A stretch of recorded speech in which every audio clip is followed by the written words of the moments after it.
Hi all welcome back to Vishi blogs Kannada. ಎಲ್ಲರೂ ಹೇಗಿದ್ದೀರಾ? ಇವತ್ತು ಬೆಳಗ್ಗೆಯಿಂದನೇ ವ್ಲಾಗ್ನ ಶುರು ಮಾಡ್ತಾ ಇದ್ದೀನಿ. ಲಾಸ್ಟ್ ಟೈಮ್ ವ್ಲಾಗಲ್ಲಿ ಹೇಳ್ದಂಗೆ ಇವತ್ತಿನ ದಿನ ನಾನು ಯೂಟ್ಯೂಬ್ಗಾಗಿರ್ಬೋದು ಅಥವಾ ಇನ್ಸ್ಟಾಗ್ರಾಮ್ಗಾಗಿರ್ಬೋದು ಯಾವ ಥರ ರೀಲ್ಸ್ ಮತ್ತು ವಿಡಿಯೋಸ್ನ ಶೂಟ್ ಮಾಡ್ಕೊತೀನಿ, ಹಾಗೆ ಯಾವ ಥರ ಎಡಿಟ್ ಮಾಡ್ತೀನಿ ಅನ್ನೋದನ್ನ ನಿಮಗೆ ತಿಳಿಸ್ಕೊಡೋಣ ಅಂತ ಅಂದ್ಕೊಂಡಿದ್ದೀನಿ. ಎರಡನ್ನೂ ಕೂಡ ಇದೇ ವ್ಲಾಗಲ್ಲಿ ಶೇರ್ ಮಾಡಿಬಿಡ್ತೀನಿ. ಯಾಕಂದರೆ ನಾನು ಲಾಸ್ಟ್ ಟೈಮ್ ಅಪ್ಲೋಡ್ ಮಾಡಿದ ವ್ಲಾಗಲ್ಲಿ ಸುಮಾರು ಜನ ಎರಡನ್ನೂ ಕೇಳಿದ್ರಿ. ಅಂದರೆ ಯಾವ ಥರ ನೀವು ವಿಡಿಯೋ ಶೂಟ್ ಮಾಡ್ಕೊತೀರಾ ಅದನ್ನು ತಿಳಿಸಿ, ಹಾಗೆ ಯಾವ ಥರ ಎಡಿಟ್ ಮಾಡ್ತೀರಾ ಅದನ್ನು ತಿಳಿಸಿ ಅಂತ ಹೇಳಿ. ಅದೊಂದು ವ್ಲಾಗು ಇದೊಂದು ವ್ಲಾಗು ಮಾಡ್ಕೊಳ್ಳೋದ್ಕಿಂತ ಒಂದೇ ವ್ಲಾಗಲ್ಲಿ ಎರಡು ಇದ್ದರೆ ನಿಮಗೂ ಕೂಡ ಈಸಿ ಆಗುತ್ತೆ, ಆರಾಮಾಗಿ ಹುಡುಕಿದ ತಕ್ಷಣ ಸಿಕ್ಬಿಡುತ್ತೆ ಅಂತ ಅಂದ್ಕೊಂಡು ಇದೇ ವ್ಲಾಗಲ್ಲಿ ಶೇರ್ ಮಾಡೋಣ ಅಂದ್ಕೊಂಡಿದ್ದೀನಿ. ಅದಕ್ಕಿಂತ ಮುಂಚೆ ನಾನು ಇವಾಗ ಬ್ರೇಕ್ಫಾಸ್ಟ್ನ ರೆಡಿ ಮಾಡ್ಕೊಳ್ಬೇಕು. ಯಾಕಂದರೆ ಏನಾದರೂ ಈ ಥರ ಶೂಟ್ ಮಾಡ್ಕೊಳ್ಬೇಕು ಅಂದರೆ ಸ್ವಲ್ಪ ಟೈಮ್ ತಗೊಳುತ್ತೆ. ಕುಕ್ಕಿಂಗ್ ಆಗಿರ್ಬೋದು ಅಥವಾ ಬೇರೆ ಏನಾದ್ರೂ ಕಂಟೆಂಟ್ನ ಮಾಡ್ಕೊಳೋದಿರ್ಬೋದು, ಅವಾಗ ಒಂಚೂರು ಟೈಮ್ ತಗೊಳುತ್ತಲ್ವಾ. ಹಾಗಾಗಿ ಬ್ರೇಕ್ಫಾಸ್ಟ್ ಮಾಡೋದು ಸ್ವಲ್ಪ ಲೇಟ್ ಆಗಿಬಿಡುತ್ತೆ. ಈ ಟೈಮಲ್ಲಿ ಆದಷ್ಟು ಬೆಳಗ್ಗೆ ಬೇಗ ತಿಂಡಿ ತಿನ್ಕೊಳ್ಳೋದು ತುಂಬ ಒಳ್ಳೆಯದು. ಹಾಗಾಗಿ ನಾನು ಮೊದಲು ಬ್ರೇಕ್ಫಾಸ್ಟ್ನ ರೆಡಿ ಮಾಡ್ಕೊಂಡು ಬಿಡ್ತೀನಿ ಇವತ್ತು.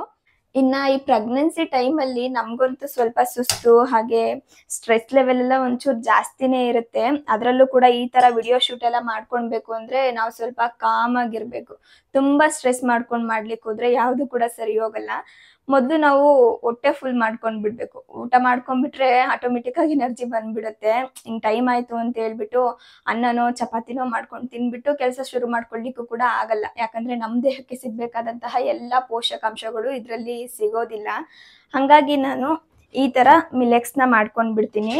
ನಾನಿವತ್ತು ಮಿಲೆಟ್ಸ್ ಚೂರ್ಣಂನ ಬಳಸ್ಕೊಂಡು ಮಾಲ್ಟ್ನ ರೆಡಿ ಮಾಡ್ಕೊಳ್ತಾ ಇರೋದು. ಇದರಲ್ಲಿ ನಮ್ಮ ದೇಹಕ್ಕೆ ಸಿಗಬೇಕಾದಂತಹ ಎಲ್ಲ ಥರ ಪೋಷಕಾಂಶಗಳು ಕೂಡ ಸಿಗುತ್ತೆ. ಇದನ್ನು ಮಾಡ್ಕೊಳ್ಳೋದು ಕೂಡ ತುಂಬಾ ಸುಲಭ. ಹಾಲು ಅಥವಾ ನೀರು ಎರಡರಲ್ಲೂ ಕೂಡ ನಾವು ಮಾಡ್ಬೋದು. ನಾನಿವತ್ತು ನೀರನ್ನ ಬಳಸ್ಕೊಂಡು ಮಾಡ್ಕೊಳ್ತಾ ಇದ್ದೀನಿ. ಸ್ವಲ್ಪ ಪಾತ್ರೆಗೆ 1 ಗ್ಲಾಸಷ್ಟು ನೀರನ್ನ ಹಾಕ್ಬಿಟ್ಟು ಅದಕ್ಕೆ 2 ಸ್ಪೂನ್ ಆಗುವಷ್ಟು ಮಿಲೆಟ್ಸ್ ಚೂರ್ಣಂನ ಹಾಕಿ ಸ್ವಲ್ಪ ಕೂಡ ಲಮ್ಸ್ ಇಲ್ದಂಗೆ ನೀಟಾಗಿ ಮಿಕ್ಸ್ ಮಾಡ್ಕೊಳ್ತಾ ಇದ್ದೀನಿ. ಇವಾಗ ಬೇಕಿದ್ರೆ ನಾವು ಬೆಲ್ಲನ ಸೇರಿಸ್ಕೊಳ್ಬೋದು, ಇಲ್ಲ ಬೆಲ್ಲ ಬೇಡ ಅನ್ನೋಂಗಿದ್ರೆ ಉಪ್ಪನ್ನು ಕೂಡ ಸೇರಿಸ್ಕೊಳ್ಬೋದು. ನಾನಿವತ್ತು ಉಪ್ಪನ್ನ ಹಾಕೊಂಡಿದ್ದೀನಿ. ಉಪ್ಪು ಹಾಕೊಂಡಿದ್ದಾದ್ಮೇಲೆ 1 ಕುದಿ ಕುದಿಸ್ಕೊಂಡು ಅದು ಸ್ವಲ್ಪ ಗಂಜಿ ರೂಪಕ್ಕೆ ಬಂದ ತಕ್ಷಣ ನಾವು ಸರ್ವ್ ಮಾಡ್ಕೊಂಡ್ರೆ ಆಯಿತು. ಇನ್ನು ಈ ಮಿಲೆಟ್ಸ್ ಚೂರ್ಣಂನ ನಾವು ಡೈಲಿ ಸೇವಿಸೋದ್ರಿಂದ ಸುಸ್ತು, ಅಸಿಡಿಟಿ, ನಿಶಕ್ತಿ, PCOD ಸಮಸ್ಯೆ ಇರ್ಬೋದು ಅಥವಾ ಮೇನ್ ಆಗಿ ನನ್ನಂಥ ಪ್ರೆಗ್ನೆಂಟ್ ಲೇಡೀಸ್ಗಂತೂ ಬೆಸ್ಟ್ ಫುಡ್ ಅಂತಲೇ ಹೇಳ್ತೀನಿ. ಯಾಕಂದರೆ ಈ ಮಿಲೆಟ್ಸಲ್ಲಿ ರಾಗಿ, ಜೋಳ, ಸಜ್ಜೆ ಈ ಥರ 9 ತರಹದ ಸಿರಿಧಾನ್ಯಗಳನ್ನ ಬಳಸ್ಕೊಂಡಿರ್ತಾರೆ. ಜೊತೆಗೆ ಬಾದಾಮಿ, ಪಿಸ್ತಾ, ಖರ್ಜೂರದಂತಹ ಡ್ರೈ ಫ್ರೂಟ್ಸ್ ಇರ್ಬೋದು, ಈ ಚಿಯಾ, ಮಕಾನ ಥರ ಸೀಡ್ಸ್ ಇರ್ಬೋದು, ಎಲ್ಲನೂ ಕೂಡ ಸೇರಿಸಿ ತಯಾರು ಮಾಡಿರ್ತಾರೆ. ಅದರಲ್ಲೂ ಕೂಡ ಮುಖ್ಯವಾಗಿ ಇದರಲ್ಲೊಂದು ಆರೋಗ್ಯಾಮೃತಂ ಚೂರ್ಣಂನ ಕೊಟ್ಟಿರ್ತಾರೆ. ಬೇರೆ ಮಿಲೆಟ್ಸಲ್ಲೆಲ್ಲ ಈ ಥರ ಚೂರ್ಣಂ ಇರೋದಿಲ್ಲ. ಈ ಚೂರ್ಣಮಲ್ಲಿ ಮೆಡಿಸಿನಲ್ ಪ್ರಾಪರ್ಟಿ ಇರೋದ್ರಿಂದ ಇಮ್ಯುನಿಟಿನ ಬೂಸ್ಟ್ ಮಾಡೋದ್ರ ಜೊತೆಗೆ ಬೋನ್ನ ಸ್ಟ್ರಾಂಗ್ ಮಾಡಿ ನಾವು ದಿನಪೂರ್ತಿ ಆ್ಯಕ್ಟಿವ್ ಆಗಿರಲಿಕ್ಕೂ ಕೂಡ ಇದು ಹೆಲ್ಪ್ ಮಾಡುತ್ತೆ. ಈ ಮಿಲೆಟ್ಸ್ ಚೂರ್ಣಂನ ಮೇಲ್ ಅಥವಾ ಫೀಮೇಲ್ ಯಾರು ಬೇಕಿದ್ರೂ ಕೂಡ ತೊಗೊಳ್ಬೋದು. ನಿಮ್ಗೇನಾದರೂ ಬೇಕು ಅನ್ನೋಂಗಿದ್ರೆ ಸ್ಕ್ರೀನ್ ಮೇಲೆ ನಾನು ನಂಬರ್ ಕೊಟ್ಟಿರ್ತೀನಿ, ನೀವು ಆರ್ಡರ್ ಮಾಡ್ಕೊಳ್ಳಿ. ಇನ್ನು ವಿಡಿಯೋ ಶೂಟ್ ಎಲ್ಲ ಮಾಡ್ಕೊಳ್ಳಿಕ್ಕೆ ನಾನು ಒಂದು 4 ರಿಂದ 5 ಎಕ್ವಿಪ್ಮೆಂಟ್ಸ್ನ ಯೂಸ್ ಮಾಡಿಕೊಂಡು ಶೂಟ್ ಮಾಡ್ಕೊತೀನಿ. ಮೊದಲು ನಾನು ಯಾವ್ಯಾವೆಲ್ಲ ಎಕ್ವಿಪ್ಮೆಂಟ್ಸ್ನ ಯೂಸ್ ಮಾಡ್ಕೊತೀನಿ ಅನ್ನೋದನ್ನ ತೋರಿಸ್ಬಿಡ್ತೀನಿ. ಇದನ್ನೆಲ್ಲ ನಾವು ಆಫ್ಲೈನಲ್ಲಿ ಬೈ ಮಾಡಿರೋದು, ಅಂದರೆ ಸಿಟಿಗೆ ಹೋಗಿ ತೊಗೊಂಡು ಬಂದಿರೋದು. ಇದು ಆನ್ಲೈನಲ್ಲಿ ಕೂಡ ಸಿಗುತ್ತೆ. ನಾನು ಲಿಂಕ್ನು ಕೂಡ ಡಿಸ್ಕ್ರಿಪ್ಷನಲ್ಲಿ ಕೊಟ್ಟಿರ್ತೀನಿ. ನೀವೇನಾದರೂ ತೊಗೋಬೇಕು ಅನ್ನೋಂಗಿದ್ರೆ ಲಿಂಕ್ ಮುಖಾಂತರ ತೊಗೊಳ್ಬೋದು. ಇದು ಮತ್ತು ಇದು ಎರಡು ಕೂಡ ಒಂದೇ ಟ್ರೈಪೋರ್ಡು. ನಾವು ಇರಲಿ ಅಂತೇಳಿ 2ನ ತೊಗೊಂಡಿರೋದು. ಹಾಗಾಗಿ ಇದೊಂದ್ರ ಬಗ್ಗೆ ಮಾತ್ರ ಹೇಳ್ತೀನಿ. ಇನ್ನು ನಾನು ಯೂಸ್ ಮಾಡ್ತಿರೋ ಈ ರಿಂಗ್ ಲೈಟ್ ಬಂದು ಗೋಡಾಕ್ಸ್ LR 150 ಅಂತ. ನೀವು ಇದನ್ನೇ ತೊಗೊಳ್ಬೇಕು ಅಂತ ಏನಿಲ್ಲ, ಇದ್ಬಿಟ್ಟು ನೀವು ಬೇರೆ ಕೂಡ ತೊಗೊಳ್ಬೋದು. ಇದೇನು ಅಂತ ಅಂದರೆ ಕ್ವಾಲಿಟಿ ತುಂಬಾ ಚೆನ್ನಾಗಿದೆ. ನಾವು ಸುಮಾರು ದಿನದಿಂದ ಯೂಸ್ ಮಾಡ್ತಾ ಇದ್ದೀನಲ್ವಾ, ಹಾಗಾಗಿ ಹೇಳ್ತಾ ಇದ್ದೀನಿ ಅಷ್ಟೇ. ಹಾಗೆ ಬೆಳಕು ಕೂಡ ಅಷ್ಟೇ ತುಂಬ ಚೆನ್ನಾಗಿ ಬರುತ್ತೆ. ನಾವು ಸುಮಾರು ಕಡೆ ನೋಡಿ ಹುಡುಕಿ ಇದನ್ನು ತೊಗೊಂಡು ಬಂದಿದ್ದು. ಇನ್ನು ನೀವು ನೋಡ್ತಿದ್ದೀರಲ್ಲ, ಈ ಲೈಟ್ನು ಕೂಡ ಅಷ್ಟೇ. ನಾವು ಯಾವ ಕಡೆ ಬೇಕಾದ್ರೂ ಆ ಕಡೆ ತಿರುಗಿಸ್ಕೊಳ್ಬೋದು. ತೀರಾ ನಮಗೆ ಡೌನ್ ಬೇಕು ಅಂದರೆ ಈ ಥರ ಫುಲ್ಲು ಬೆಂಡ್ ಕೂಡ ಮಾಡ್ಕೊಳ್ಬೋದು. ಕೆಲವೊಂದು ರಿಂಗ್ ಲೈಟ್ಗಳನ್ನ ಬೆಂಡ್ ಮಾಡ್ಕೊಳ್ಳಿಕ್ಕಾಗಲ್ಲ, ಬರೀ ತಿರುಗಿಸ್ಕೊಳ್ಳೋ ಆಪ್ಷನ್ ಮಾತ್ರ ಇರುತ್ತೆ. ಇದರಲ್ಲಿ ಆ ಥರ ಎಲ್ಲ ಬೆಂಡ್ ಕೂಡ ಮಾಡ್ಕೊಳ್ಬೋದು. ಇನ್ನು ಹೈಟ್ ಸೆಟ್ ಮಾಡ್ಕೊಳ್ಳೋದು ಅಷ್ಟೇ. ಅಲ್ಲೊಂಥರ ಲಾಕ್ ಥರ ಕೊಟ್ಟಿರ್ತಾರೆ, ಒಂದು 3-4. ಅದನ್ನು ಓಪನ್ ಮಾಡಿದ್ರೆ ಸ್ವಲ್ಪ ಲೂಸ್ ಆಗುತ್ತೆ. ಆವಾಗ ನಾವು ಮೇಲೆ ಕೆಳಗಡೆ ಮಾಡ್ಕೊಳ್ಬೋದು. ನಮ್ಗೆ ಎಷ್ಟು ಬೇಕು ಅಷ್ಟು ಹೈಟ್ಗೆ ಫಿಕ್ಸ್ ಮಾಡಿಬಿಟ್ಟು ಅದನ್ನು ಲಾಕ್ ಮಾಡಿಬಿಟ್ರೆ ಟೈಟ್ ಆಗಿರುತ್ತೆ. ಮತ್ತು ಅದು ಬಿದೋಗ್ಬಿಡೋದು ಆ ಥರ ಎಲ್ಲ ಏನೂ ಆಗಲ್ಲ. ಹಾಗಾಗಿ ನಾನು ಇದ್ರದ್ದು ಕ್ವಾಲಿಟಿ ತುಂಬ ಚೆನ್ನಾಗಿದೆ ಅಂತ ಹೇಳಿದ್ದು. ಇನ್ನು ಈ ಕೇಬಲ್ಲು ಅಷ್ಟೇ ತುಂಬ ದೊಡ್ಡದು ಅಂತ ಅಲ್ಲ, ಒಂದು ಮೀಡಿಯಮಲ್ಲಿರುತ್ತೆ ಅಷ್ಟೇ. ತೀರಾ ದೊಡ್ಡದಾಗಿರೋದು ಬೇಕು ಅನ್ನೋಂಗಿದ್ರೆ ನಾವು ಇನ್ನೊಂದು ಕೇಬಲ್ನ ತೊಗೊಂಡು ಬಂದು ಕನೆಕ್ಟ್ ಮಾಡ್ಕೊಳ್ಬೋದು ಅಷ್ಟೇ. ನಾವು ನಮ್ಮನೆಗೆ ಇದು ಸಾಕಾಗುತ್ತೆ ಅಂತ ನಾವೇನು ಕನೆಕ್ಟ್ ಮಾಡ್ಕೊಳ್ಳಿಕ್ಕೆ ಹೋಗಲಿಲ್ಲ. ಅದನ್ನು ಪ್ಲಗ್ಗೆ ಹಾಕಿ ಸ್ವಿಚ್ನ ಆನ್ ಮಾಡಿಕೊಂಡು ಇವಾಗ ಇಲ್ಲಿ ತೋರಿಸ್ತಾ ಇದ್ದೀನಲ್ಲ, ಇದು ಬಂದು ಆಫ್ ಮತ್ತು ಆನ್ ಅಂತ ಇರೋ ಒಂದು ಬಟನ್ನು. ನಾವು ಹಿಂಗೆ ಆನ್ ಮಾಡಿಬಿಟ್ಟು ಫುಲ್ಲು ತಿರುಗಿಸ್ಕೊಂಡ್ಬಿಟ್ರೆ ಲೈಟು ಸ್ವಲ್ಪ ಬ್ರೈಟಾಗಿ ಬರುತ್ತೆ, ಆಯಿತಾ. ಇನ್ನು ಇದನ್ನು ಪಕ್ಕದಲ್ಲೇ ಹೋದರೆ ಒಂದು ಕಲರ್ ಆಪ್ಷನ್ ಕೂಡ ಕೊಟ್ಟಿರ್ತಾರೆ. ಅಂದರೆ 2-3 ಕಲರೆಲ್ಲ ಇಲ್ಲ ಇದಕ್ಕೆ, ಮಾಮೂಲಿಯಾಗಿ ನಾರ್ಮಲ್ ಕಲರು ಮತ್ತು ವಾರ್ಮ್ ಕಲರ್ ಅಷ್ಟೇ ಇರೋದು. ಈಗ ತೋರಿಸ್ತೀನಿ ನೋಡಿ. ಇವಾಗ ನೋಡ್ತಿದ್ದೀರಲ್ವ, ನಾರ್ಮಲ್ ಕಲರ್ಗೆ ಇದನ್ನು ಸೆಟ್ ಮಾಡಿಕೊಂಡ್ರೆ ಫೇಸ್ ಸ್ವಲ್ಪ ಬ್ರೈಟಾಗಿ ಬರುತ್ತೆ. ಇನ್ನು ವಾರ್ಮ್ ಕಲರ್ಗೆ ಸೆಟ್ ಮಾಡ್ಕೊಂಡ್ರೆ ಒಂಚೂರು ಫೇಸಲ್ಲಿ ಎಲ್ಲೋ ಇಷ್ಟು ಥರ ಕಾಣಿಸ್ತಿದೆಯಲ್ಲ, ಆ ಥರ ಆಗುತ್ತೆ ಅಷ್ಟೇ. ಬೆಳಗಿನ ಜಾವ ಎಲ್ಲ ವಿಡಿಯೋ ಮಾಡ್ಕೊತೀವಿ ನೋಡಿ, ನಾನು ಅಡುಗೆ ಮನೇಲಿ ಆ ಲೈಟಿಂಗ್ಸ್ನ ಹಾಕಿ ಮಾಡ್ಕೊತೀನಲ್ಲ, ಆವಾಗ ಆ ಕಲರ್ ಯೂಸ್ ಆಗುತ್ತೆ. ಇನ್ನು ಬೆಳಗಾಗೆಲ್ಲ ಈ ನಾರ್ಮಲ್ ಕಲರು ಯೂಸ್ ಆಗುತ್ತೆ. ಇನ್ನು ಈ ಸ್ಟ್ಯಾಂಡ್ ಬಂದು ಸಿಂಪೆಕ್ಸ್ದು, ಆಗಲೇ ಇನ್ನೊಂದು ತೋರಿಸ್ತೆ ನೋಡಿ, ಅದು ಇದು ಎರಡೂ ಒಂದೇನೇ. ನಾವು ಬೇಕಿದ್ರೆ ಈ ಸ್ಟ್ಯಾಂಡ್ನ ಎಕ್ಸ್ಟ್ರಾ ಅಂತ ತಂದಿಟ್ಕೊಳ್ಬೋದು, ಇಲ್ಲ ಬೇಡ ನಾವು ರಿಂಗ್ ಲೈಟಲ್ಲೇ ಯೂಸ್ ಮಾಡ್ಕೊತೀವಿ ಅಂದರೆ ರಿಂಗ್ ಲೈಟಲ್ಲೂ ಕೂಡ ಫೋನ್ನ ಫಿಕ್ಸ್ ಮಾಡಿಕೊಂಡು ಮಾಡ್ಬೋದು. ಬಟ್ ಅದಕ್ಕಿಂತ ನನಗೆ ಇದೊಂದು ಎಕ್ಸ್ಟ್ರಾ ಸ್ಟ್ಯಾಂಡ್ನ ತಂದಿಟ್ಕೊಳ್ಳೋದು ತುಂಬ ಒಳ್ಳೆಯದು ಅಂತ ಅನಿಸುತ್ತೆ.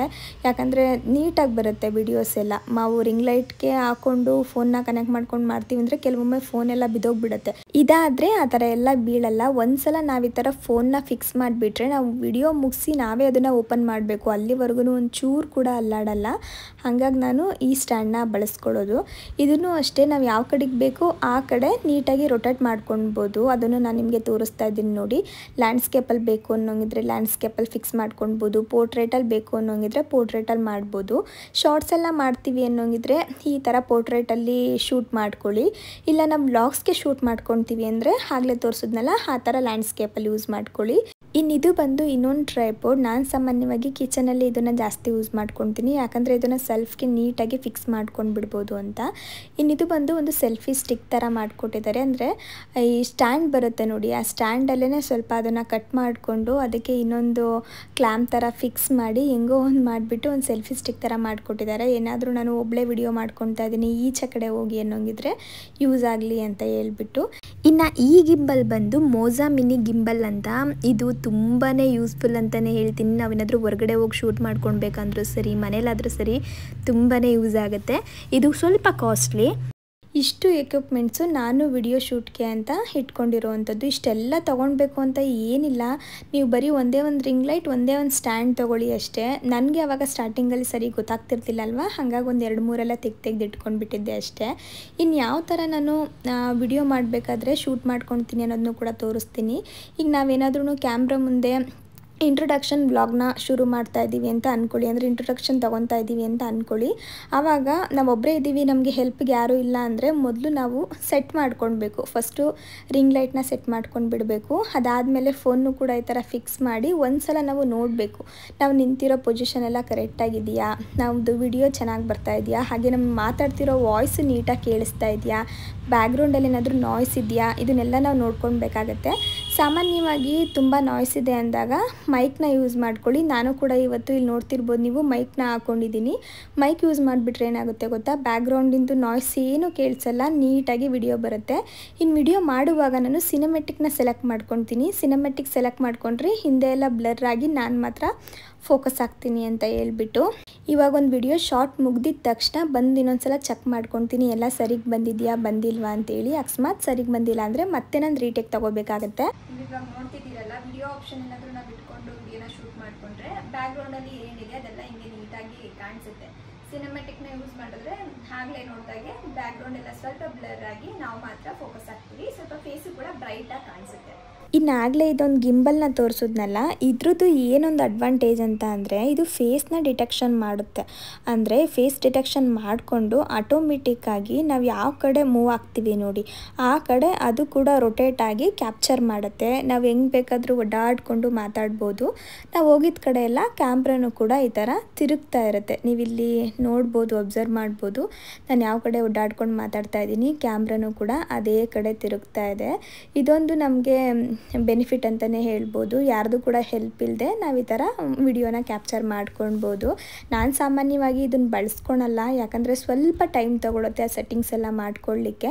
ಅಪ್ಪು ಏನಾದರೂ ಫ್ರೀ ಇದ್ದಾರೆ, ಅವ್ರೇನಾದರೂ ವಿಡಿಯೋಗೆ ಹೆಲ್ಪ್ ಮಾಡ್ತಾರೆ ಅಂದರೆ ಇದನ್ನು ಯೂಸ್ ಮಾಡ್ಕೊತೀನಿ ಅಷ್ಟೇ, ಇಲ್ಲ ಅಂದರೆ ಯೂಸ್ ಮಾಡ್ಕೊಳ್ಳಿಕ್ಕೆ ಹೋಗೋದಿಲ್ಲ. ನನಗೆ ಇದೇ ಸ್ಟ್ಯಾಂಡ್ ಬೆಸ್ಟ್ ಅಂತ ಅನಿಸುತ್ತೆ. ಇನ್ನು ಸಾಮಾನ್ಯವಾಗಿ ಕೆಲವೊಬ್ಬರಿಗೆ ನಾವು ಸ್ಟಾರ್ಟಿಂಗ್ ವಿಡಿಯೋ ಶುರು ಮಾಡಿದ ತಕ್ಷಣ ಕ್ಯಾಮ್ರಾ ಮುಂದೆ ಮಾತಾಡಲಿಕ್ಕೆ ಸ್ವಲ್ಪ ನರ್ವಸ್ ಆಗುತ್ತೆ.